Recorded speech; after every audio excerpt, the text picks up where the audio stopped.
You're listening to the Unlocking Africa podcast. I'm a medical doctor by training and first started working in East Africa about 13 years ago in a small part of Western Kenya.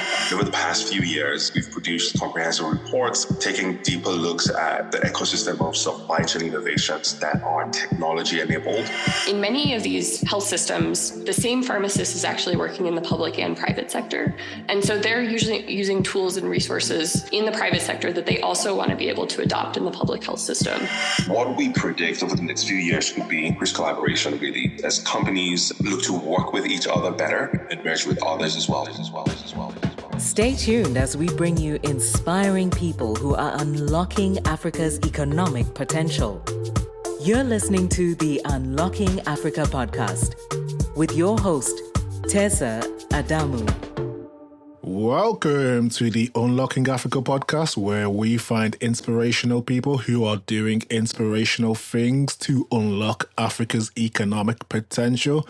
Today, we have Yomi Kazeem from Salient Advisory, which is a healthcare consulting company that tracks innovations in African health tech. And we also have Jessica Vernon, CEO and founder of Maisha Meds, which is a company that has created the first and largest network of private pharmacies and clinics in East Africa. Welcome to the podcast, Yomi and Jessica. How are you? Doing good. Thank you very much for having us. Yeah, just wanted to echo that. Thanks for having us. It's a pleasure. I usually like to start from the beginning, so I'll go with you first, Jessica. Tell us a bit more about Jessica Vernon. Sure. Yeah. Thanks so much for having me. It's very exciting to speak with you. My background is medicine and economics. I'm a medical doctor by training and first started working in East Africa about 13 years ago at this point, in a small part of Western Kenya. Started seeing how pharmacies supported the public health system by supporting patients to access care when there were stockouts in the public health system, and became really interested in that problem. And I've spent about the past 6 years building a company to solve that. So I'm very excited to share more. Fantastic. And Yomi? So I'm Yomi Kazeem. I'm an engagement manager at Salient Advisory. And essentially Salient is a healthcare consulting firm. We focus on helping global stakeholders and change makers better understand the biggest trends in African health technology ecosystems by producing intelligence and then also convening partnerships. And so my work essentially lies in a segment of producing intelligence. I lead our work to produce and deliver market intelligence on an ongoing annual basis. And over the past few years, we've produced comprehensive reports, essentially taking deeper looks at the ecosystem of supply chain innovations that are technology enabled and are supporting both private, of course, and more importantly, public health supply chains as well, essentially to deliver a future, both a present and a future, I should say, where medicines and health products are more easily accessible, are more safely accessible, and also more conveniently accessible. The ultimate bottom line here essentially is that these innovations, like Jessica's Maisha Meds, are creating a present and future where regular Africans, our family members, our friends, our loved ones have safer access to health products. And, it's hard to overstate the impact of what that means. Thank you for that, Yomi. So Jessica, in your introduction, you gave us a brief background into your medical background and also an overview of Maisha Meds. So I was hoping you could go into a bit more detail regarding Maisha Meds in terms of the company, the work that you're currently doing in East Africa. Sure. And we work in East Africa, but we also have expanded to both Nigeria and Zambia in recent years. So we started out with this question around how to best support private pharmacies and clinics to help them build their business. So we started off with business management tools based on the feedback from pharmacies to say, how can we help them better understand their sales, profitability, manage their inventory better, and do this in an offline, digital first way. That would help them meet them where they were at that last mile. A few years ago, then we started thinking about what we actually wanted to do to support patient care. And as we were digging in on the data on how pharmacies were supporting patients, we were finding that there were very clear instances where patients were accessing care based on what they could afford rather than what they needed. They were paying almost entirely out of pocket for their primary healthcare. And as a result, they weren't purchasing things like malaria rapid tests, longer acting emergency contraceptives, the right sort of non-communicable disease care. And so we started thinking about how we could kind of do small financial nudges to help them access the care they actually needed. So started with malaria testing before treatment. If you bring the cost of the test down, you can actually make sure that patients are accessing testing before treatment on a much more significant scale. So about 300% increase in uptake. And this has proven true for other disease areas as well. So over the last couple of years, we've received scale funding to support. Currently, we're at 2,800 pharmacies and clinics across the region. The goal in next year is to support about 5,000, and in the next several years, grow to about 10,000 pharmacies and clinics. We have funding to support over 1 million patients with this way of accessing care. And the goal is to make this just standard of care across the region. Fantastic. So you've kind of detailed the work that you do in terms of supporting private pharmacies and clinics.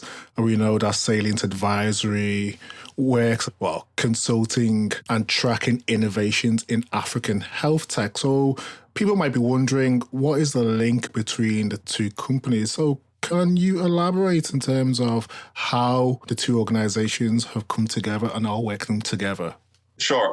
Essentially, as I said earlier on, our focus is on tracking leading innovators in this space that are leveraging technology to ensure that supply chains of health products are more efficient. And consistently over the past few years, Maisha Meds has featured strongly in that work because, as Jessica says, there's such a strong player in that space. 2,800 pharmacies already. It's one of the largest networks that we're aware of, if not the largest. And so, our work really is first, presenting intelligence that highlights the broad work that's ongoing, and then going further to spotlight some of the standout leading innovators to ensure that they, essentially get access to a network of donors, of investors, of stakeholders that essentially have the power to make the decisions that could power their scale. So essentially, think of us as producers of intelligence, at the first level, and then at the secondary level, advocates of innovators in the space. Looking beyond Maisha Meds, our work in the most recent report highlighted the fact that on the Pan-African basis, or on the Pan-African level, there are nearly 350 innovators that are digitizing health supply chains across the continent, spread across 27 countries in Africa. Of course, there's a high concentration in key markets like Nigeria, Kenya, Egypt, and South Africa, and that essentially mirrors what you see when you do broader macro analysis of health technology ecosystems, or rather technology ecosystems across the continent. So it's not that much of a surprise, but it's super interesting to see that there's nearly 350 companies out there doing great work to ensure that health supply chains eventually become safer, more efficient, and faster. And Maisha Meds stand out strongly as one of the leading ones. Really quickly, the one thing I would add on that is when we first started out, private sector was not seen as an area that public health could invest in and focus on. And I think Salient has done an incredible job of building private sector healthcare as a category that is of interest to governments, global health funders, and others as a way to reach patients where they are and to ensure that there's kind of interesting debates about how to improve access and funding through private sector. So I've just been incredibly impressed with Salient's work over the last few years. Brilliant. So, Yomi, you've mentioned that your work is presenting intelligence. So what is the motivation to focus on the innovations in health product distribution in Africa, particularly concerning governments? Well, as Jessica just said, the reality is a few years ago, the private sector wasn't seen as a potential or even strong enough partner. And so our work focusing on this segment of health technology ecosystems was essentially to do two things. First, to meet a demand from stakeholders out there who saw the need rightfully to understand this space much better than they already did. And this was initially triggered about 5 years ago when we did the first iteration of this work. And then we've slowly built on that, producing about 4 reports in the past 5 to 6 years, all focused in different ways on this space and incrementally building on the awareness and advancing understanding of these stakeholders' outlook of the space. And on the other hand, it also is rooted in our strong passion to meet this demand wherever it is, but also build on that to essentially advance global conversations about leading health innovators on the continent. The hypothesis is that there are so many exciting new models that are out there that are looking to do things in a much different way that has been done across the continent historically. The private sector, as far as health is concerned, has typically been, I want to say, overlooked or seen as monodirectional.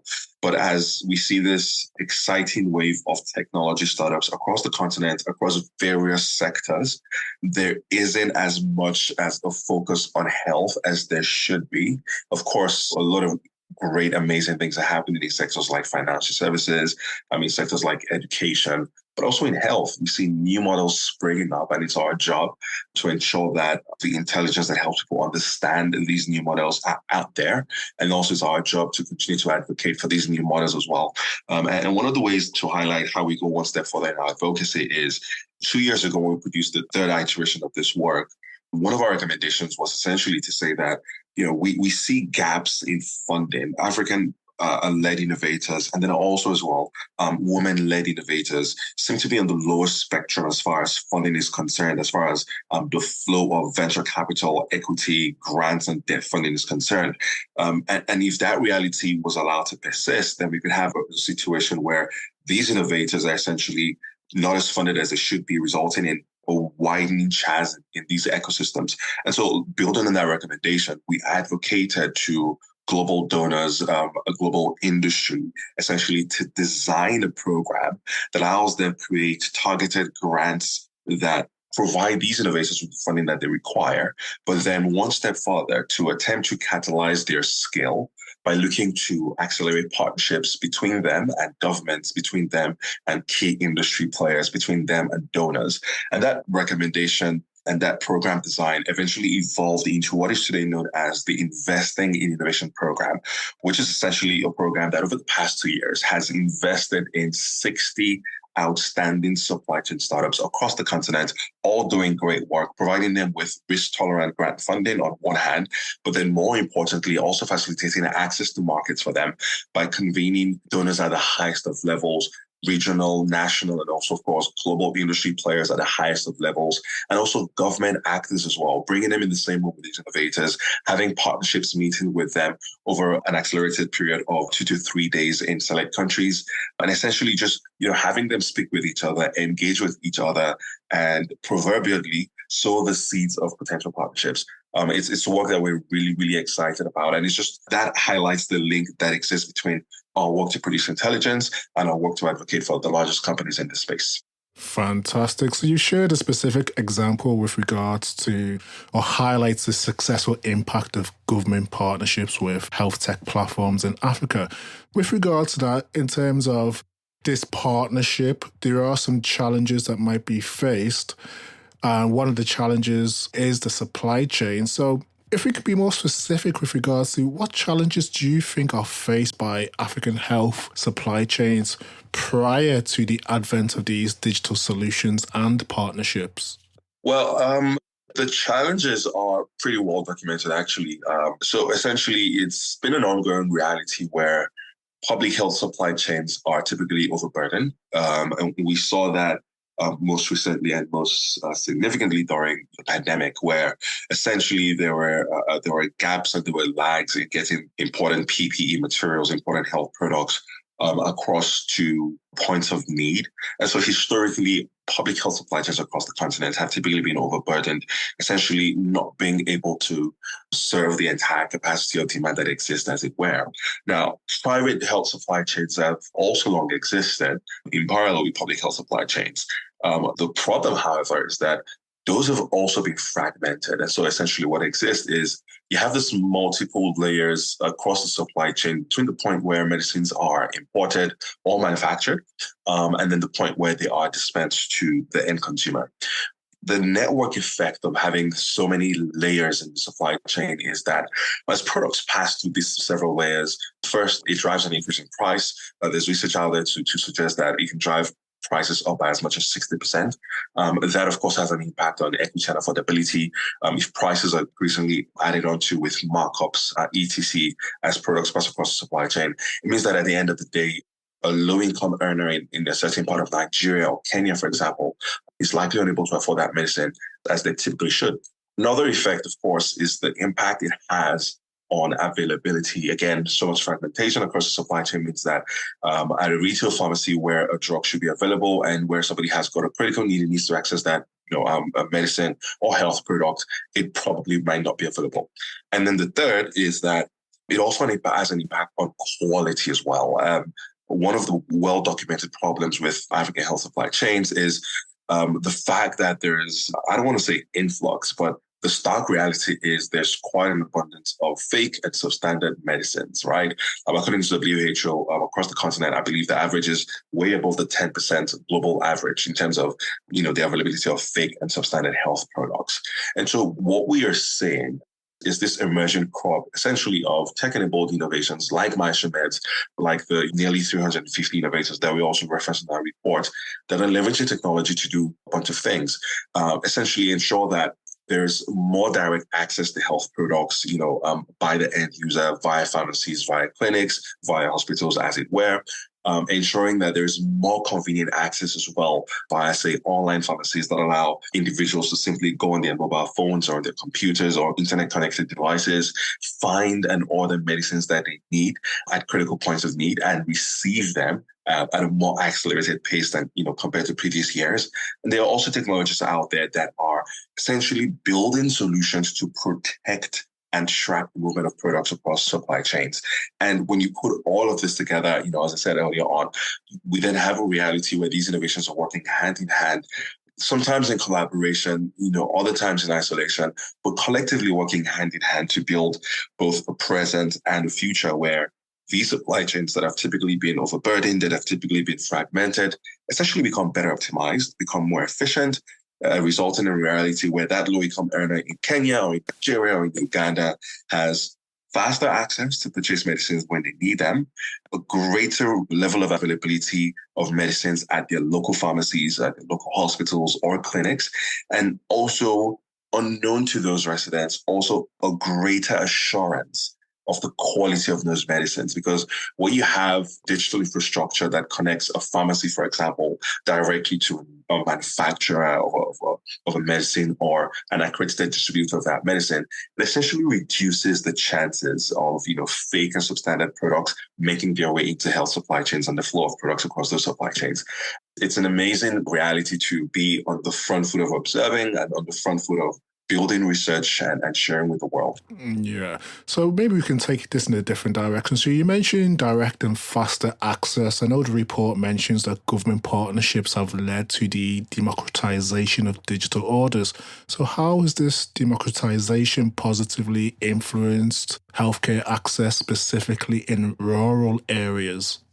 I can speak to this. So we actually work with governments in several countries. And in Kenya in particular, we spend a lot of time with the county government. So in Kenya, because of devolution in how healthcare is financed, the counties are actually the primary entity that is thinking about healthcare and budgeting for healthcare. And then they're working with the central government to then be doing some of their procurement and planning. So we work with several counties at this point that use our platform for managing all their stock at the last mile in their health centers and dispensaries. So they are able to log in at a central level and be able to see in every facility that they have, how much they have in stock, what is expiring, what is low in stock, what do they need to reorder.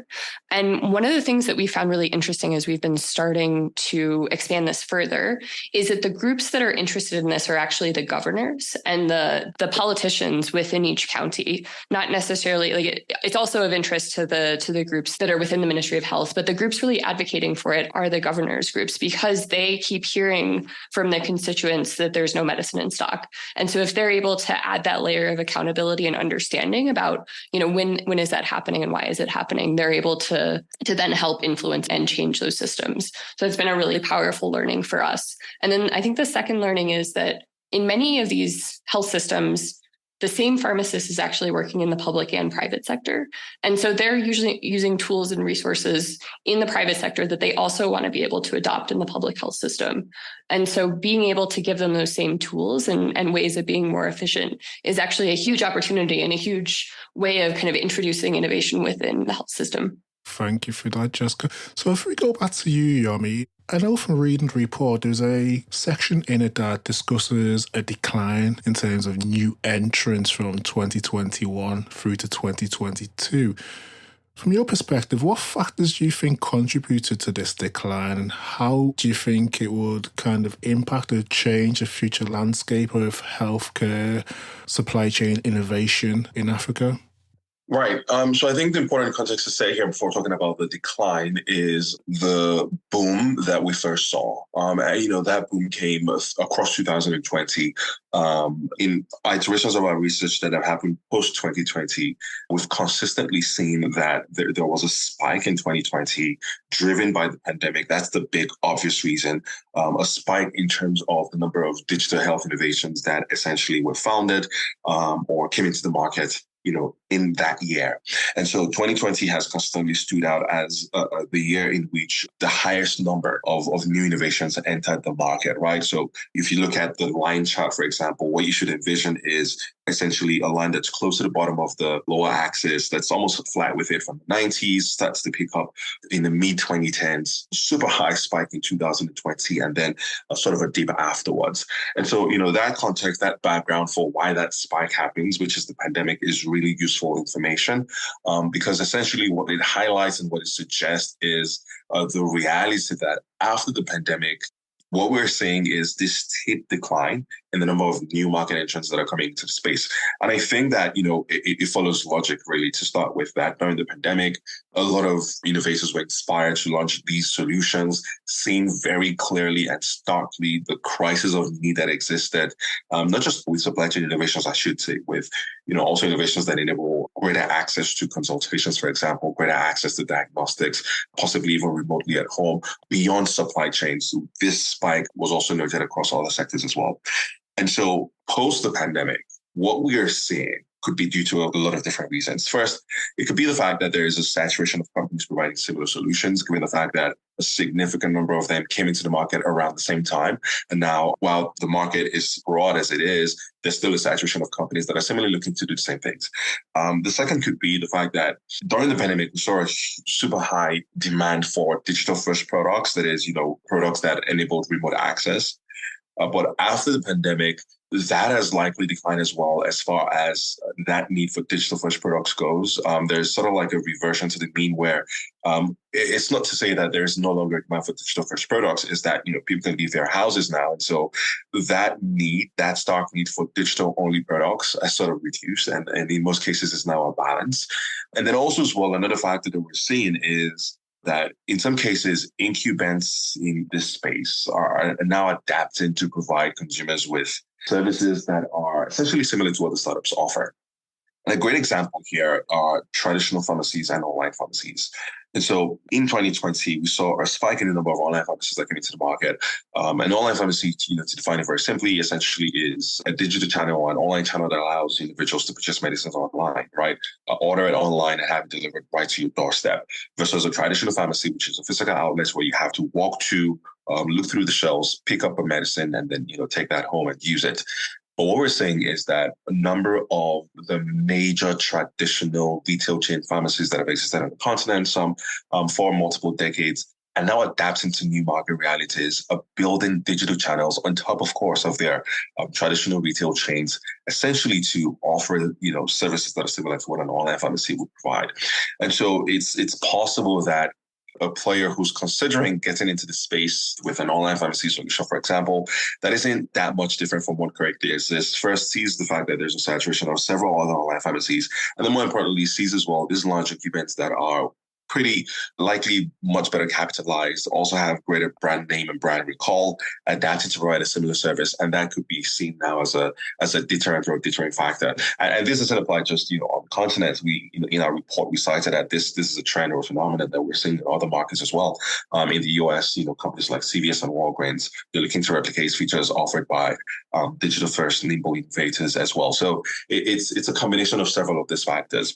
Now, what we predict over the next few years could be increased collaboration, really, as companies essentially look to work with each other better, partner with each other. In some cases, some better funded companies or better great companies could look to acquire and merge with others as well. So it's an interesting time to look to what the effects really of this slowdown could be. The slowdown itself isn't necessarily a bad thing. It doesn't mean that we're not seeing innovation still happening in the space. There's still a lot of innovation happening in the space. It's just one of the, I'd say, characteristics really of the evolution of an ecosystem that's still in its early days. Yes. The more interesting periods definitely still lie ahead of us. Yes. So rightly so, you mentioned that there was a boom in 2020 due to the pandemic, decline 2021 to 2022.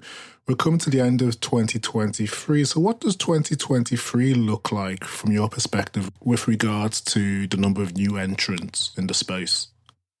So as far as numbers go, since 2021 and 2022, we've seen nearly a 90% drop as far as new innovations that come into the space are concerned.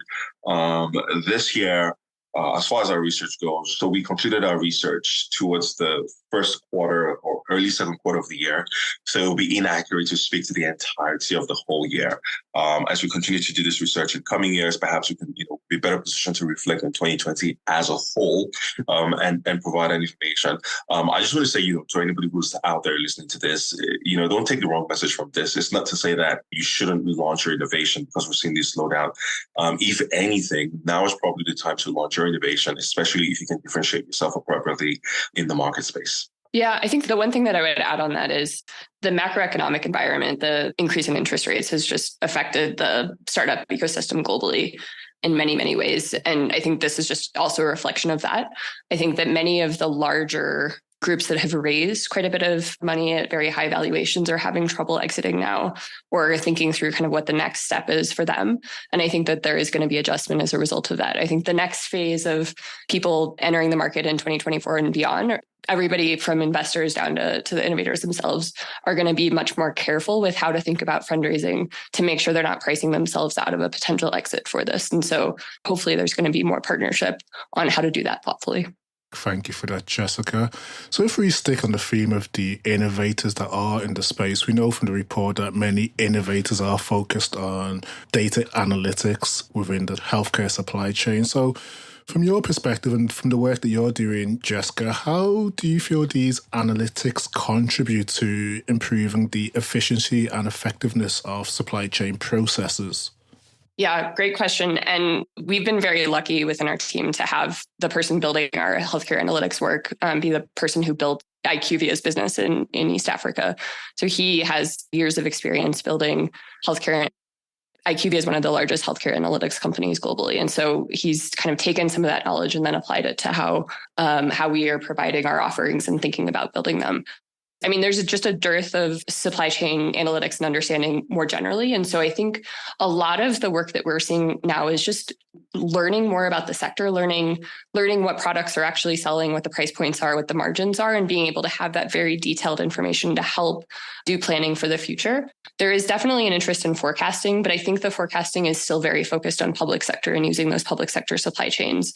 I think the stronger interest right now is actually in thinking about new product launches and thinking through what products should be introduced and registered in individual countries based on what else is doing well in those countries. And so a great example is our analytics team has just finished some work looking at emergency contraceptives and actually showing the kind of a global group of people focused on emergency contraceptives that they had underestimated the total market size across Africa by, I forget the number, it's like 100x or 1000x, something just kind of absurdly large. And so as a result, it's changed their strategy in terms of how they're thinking about re-registering emergency contraceptives as a pericoital method, so before or after sex, and thinking through kind of guidelines changes within the WHO. So I think those are the highest yield instances we've seen, but I think there's also just the ability to have that visibility at the last mile unlocks all sorts of decision-making power throughout the supply chain.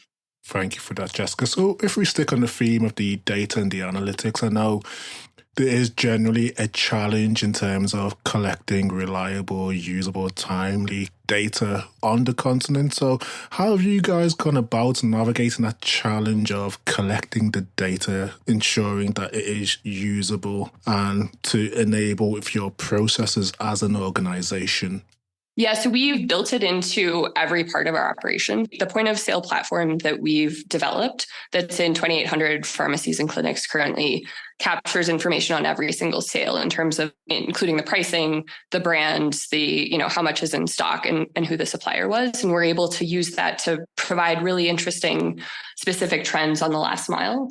We found that it's most powerful when it's paired with additional information on market level intelligence. So you need to also, in order to understand what's happening in a particular town, and in order to make it especially useful, you have to understand how much that particular town or that particular pharmacy's information is representative of something happening at a larger scale. So we've needed to also build capabilities and data sets around like market level information. And it's by pairing those two that we find the most value.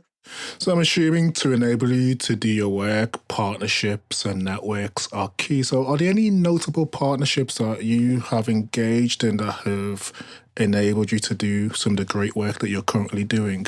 Yeah, wonderful question. I would say governments are the first one.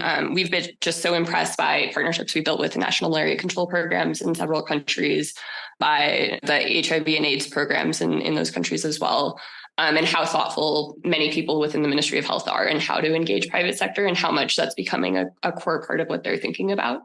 We have really incredible partners within the global health space. So working with the Gates Foundation, USAID Development Innovation Ventures, and others to think about how to scale these technologies. And there's a lot of things that are operating at a very early stage, but they've helped us think through what national level scale looks like and helped us to have that ambition, which has been really neat to see.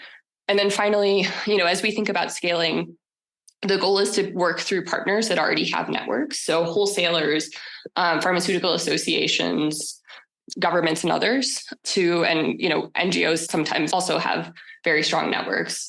So leverage their capabilities to both be able to expand our data capabilities and network, but then feed that data back to them to help them be better at what they do has been a really important learning as well. Brilliant. So you mentioned that governments are key partners. So I guess with governments leading the way in partnerships, do you think, are there any notable hurdles that might be faced trying to scale these public sector or government type partnerships? The main one we're encountering all the time right now is just the fiscal position of many of these governments. It's been an especially hard couple of years with currency depreciations, and a lot of them are just working with a lot less money than they had a couple of years ago. And so they're trying to figure out how to do more with less. And oftentimes the things that get cut first or the things that don't get budget first are the ones that are new or novel and haven't been proven yet. And so I think they're struggling to figure out how to amply resource these sorts of things and make sure that they're thinking for the future as well. So that's been the primary one for us. Earlier on, Jessica, you mentioned that you have a presence in quite a number of African countries or markets. So are there any specific countries where you've seen government partnerships have had significant effect in terms of transforming health supply chains?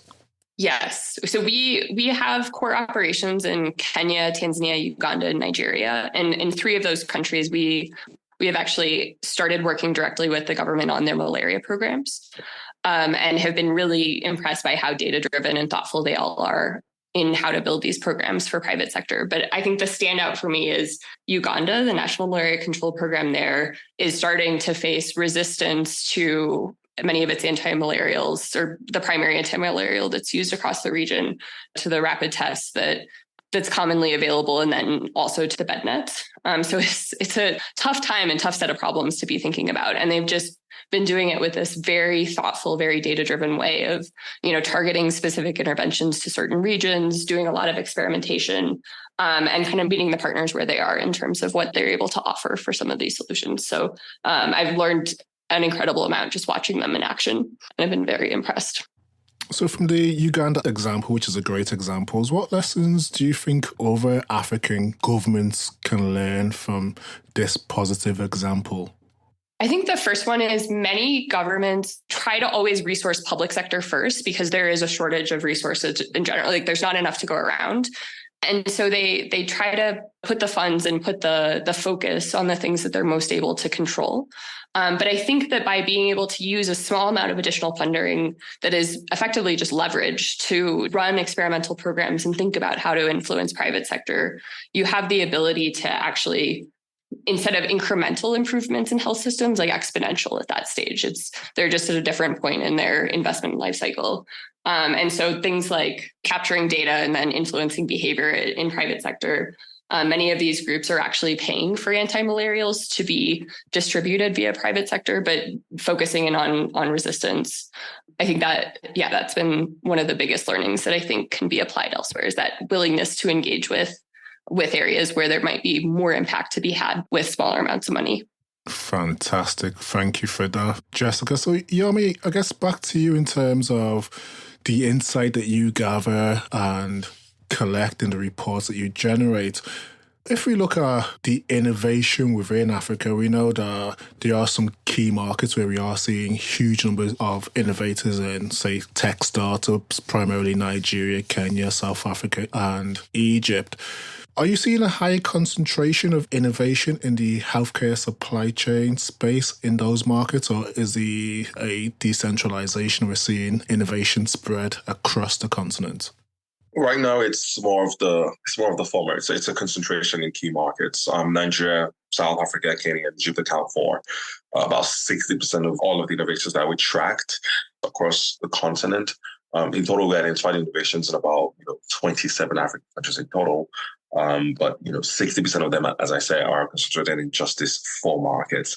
One of the segments that often tends to get overlooked or perhaps under-discussed is Francophone Africa. And we also have some data and insights on that as well. So 12% of the companies that we tracked are headquartered in Francophone African markets. So think markets like Cote d'Ivoire, Cameroon, the Democratic Republic of Congo, and Senegal as well. About 90% in total of all these companies that we track are headquartered on the continent. But then we've got about 10% that are headquartered outside of the continent, but of course maintain operations within Africa. So these companies are headquartered around North America, around Europe, and around Asia. One thing that's interesting to note and mention, though, is what we're seeing in terms of companies operating in more than one country. So Maisha Meds is a fantastic example of a company that's been able to, start from one market, test that model, solidify that model, and then expand to other markets. As Jessica said, they now operate not just in Kenya, but also in Nigeria and Uganda as well. But that's just not yet commonplace, which is something to expect with an ecosystem that's still these nascent, right? So around 80% of all the companies that we track essentially still operates in a single country. And as I said, operating in more than one country essentially is currently limited by the fact that the ecosystem is still nascent. A lot of the companies that we track in this ecosystem are still nascent.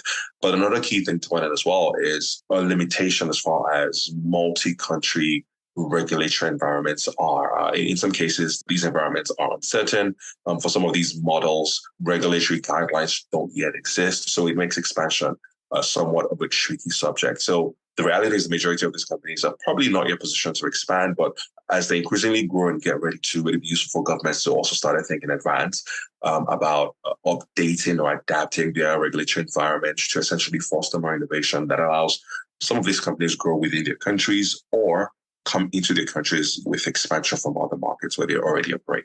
Thank you for that. So Jessica, Yomi mentioned the challenges faced by startups or innovators in terms of expanding to new African markets. So from your experience, you operate in a number of African markets. What have been the challenges that you faced trying to expand into new markets? So first of all, I think for many companies, it's wise to be fully focused on one market. I think the thing that has enabled us or pushed us to be expanding to many is that much of our core business is data analytics focused. And until we are building reimbursement programs for patients, it's actually very light touch and just tech enabled.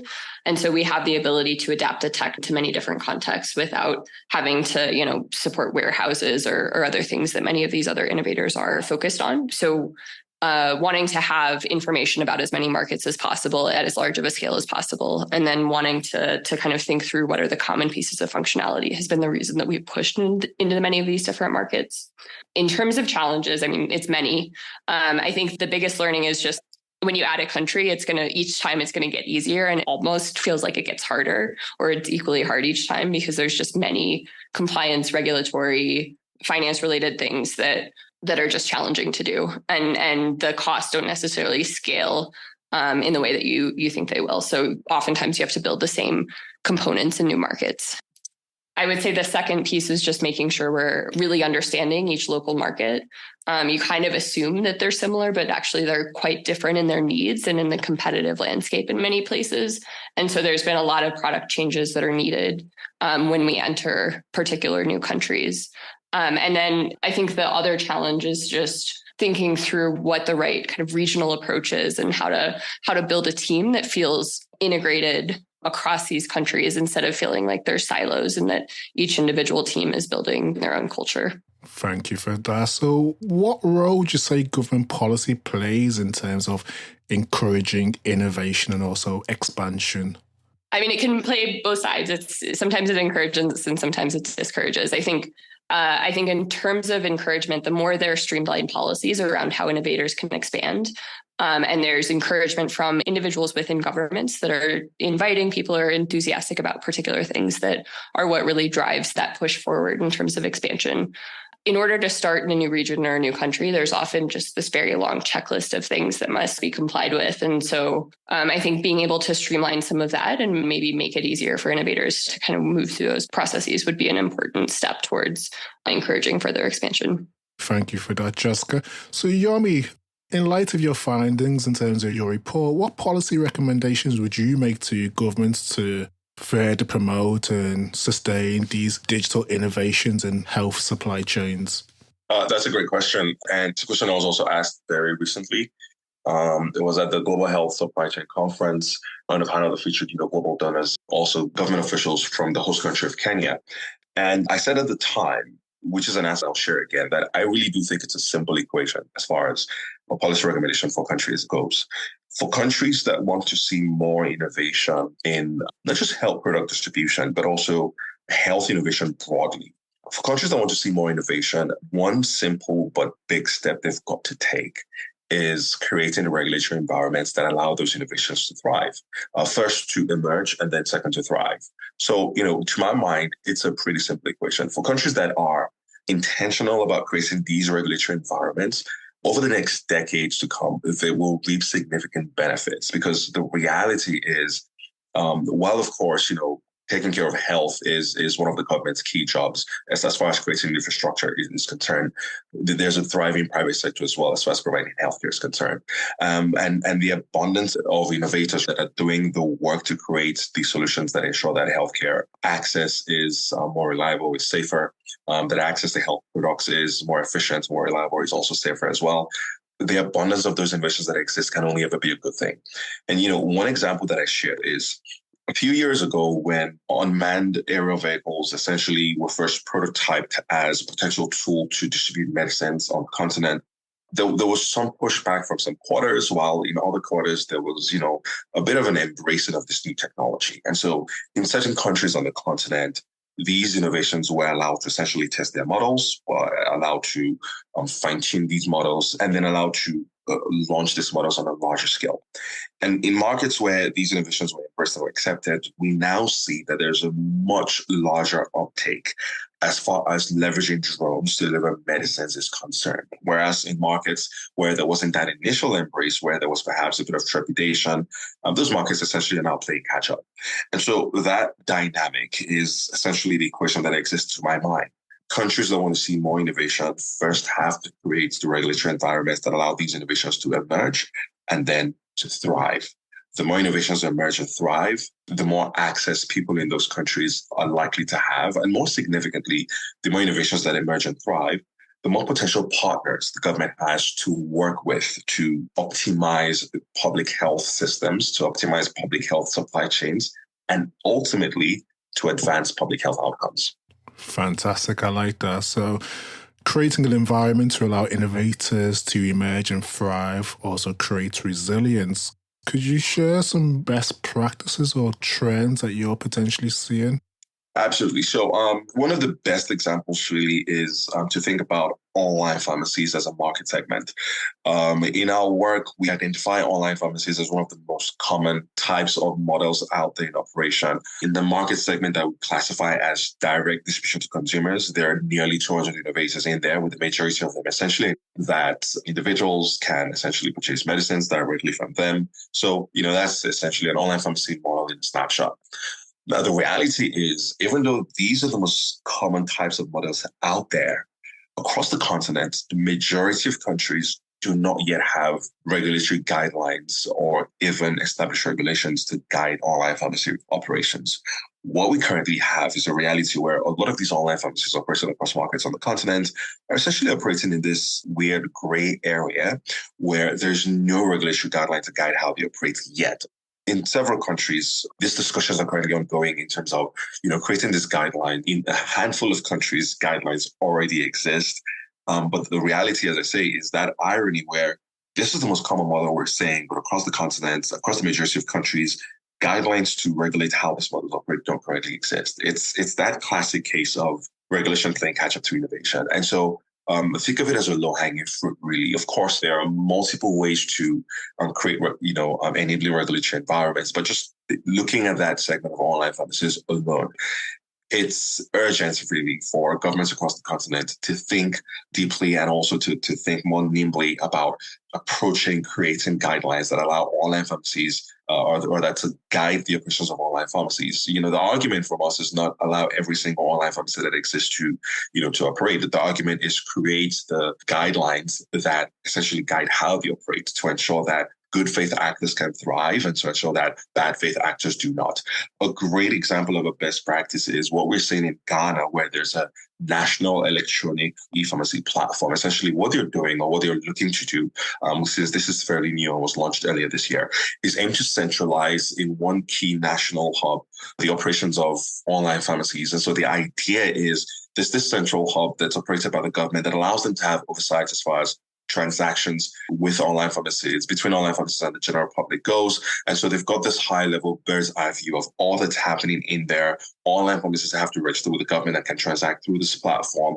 And that does two things. It creates this safe medium through which members of the public can access health products and health services provided by these online pharmacies. And it also allows the government to maintain a keen eye on ensuring that these transactions essentially are fostering and advancing safety of the public, and that bad faith actors who potentially be selling fake medicines cannot operate at all in this space. It might not be an example that translates to every single country, but that's one approach that they're testing and taking right now. And we're super interested in seeing how that evolves in the coming years. Thank you. So you've highlighted some key trends that you're seeing. So if we move from the current trends to the future, how would you foresee the future of healthcare supply chain innovation in Africa evolving over the coming years? Well, I'm going to share a hopeful picture. The hope is, if we look to do this work in another decade, the hope is that first, for starters, we see a more Pan-African spread. Our work this year, we saw positively, innovators across 27 countries. We would like to see that reflect a bit more the reality that there are 54 countries across the continent. In swaths of the continent, as far as regions are concerned, where there are noticeably white spots as far as, I wouldn't say missing innovation is concerned, because it could be that with our research and our landscaping, we miss some of these innovations. But I'll say we see more prominence in those regions. So Francophone Africa, Northern Africa, for example. Another thing we'd like to see as well is more equity in this ecosystem. Jessica is such a powerful voice in this space. And she's a model of a company or an innovation that's led by a powerful woman founder. The reality, though, is across this ecosystem, we don't see yet enough equity as far as supporting women founders is concerned.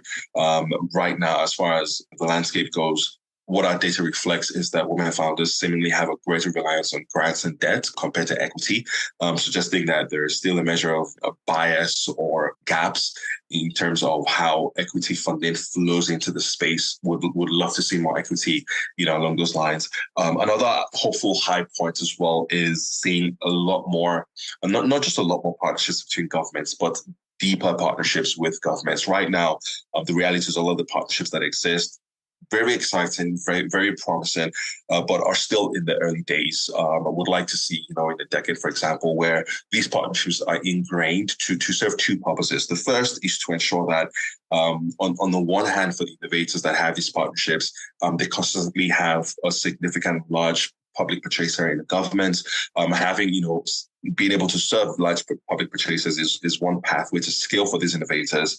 And of course, the second is that governments can then translate the benefits of the models of these innovators to a wider and broader public to ensure that the public benefits from the positive impact and benefits that the models of these innovators have to offer. So on one Pan-African spread, we're seeing innovations in more countries, more equity in the ecosystem, more support for women founders, and more and deeper government partnerships.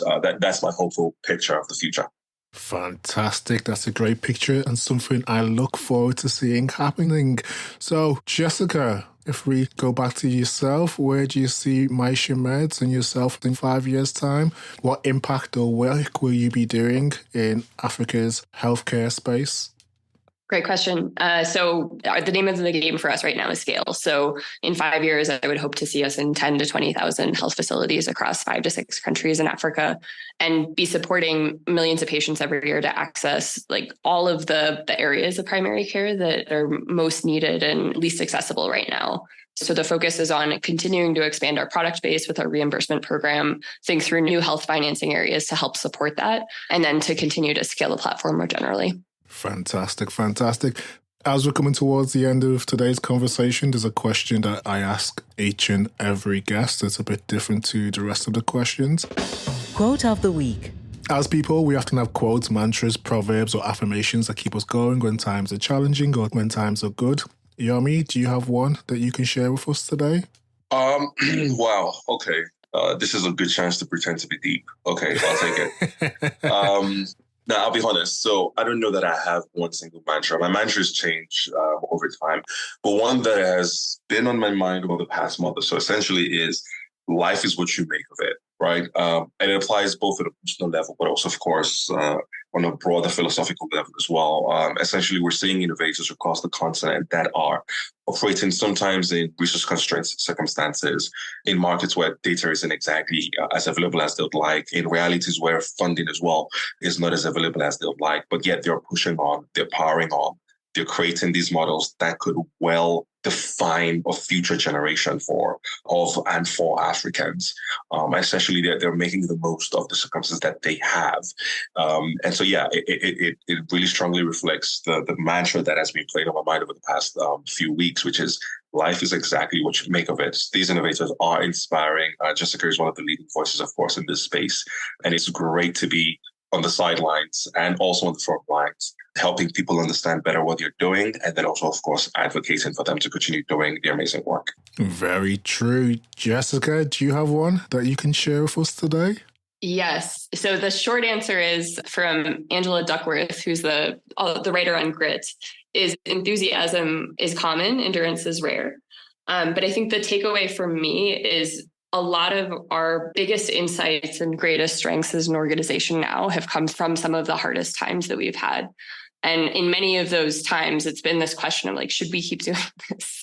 Because it is quite hard. And especially early on, I'm so glad we're through that period, but I understand there's so many innovators out there who are wondering whether this is, how they're going to spend the next 5 years, 10 years of their time. And I think it's in those moments when you're asking those questions and really drilling down to what's most important, that you get the greatest insights that you can then turn into the next phase of the business if you look deep within yourself and kind of have that reflection. I like that. A very fitting quote for a startup founder. It is about obviously the early enthusiasm and also the endurance. So thank you for sharing that. I think we can all agree that Jessica's is much deeper than mine. But I also Googled it just now, so I just found one. Brilliant. I like that. Brilliant. So as we come into the close of today's conversation, I was wondering if you had any closing remarks, final calls to action for people who are interested in health supply chains in Africa and the great work that you're actually doing on the continent as well. What we like to do is spotlight innovators. So I do think strongly that, Jessica, who's right there in the front lines doing this amazing work, should have the last words. Thank you, Yomi. And I guess the first thank you is just to Yomi and to you, Tersar, for giving us this opportunity to shed a light on the supply chain work. I think it's really important that groups that are interested in healthcare in Africa first be thinking about how to do it more efficiently and thoughtfully.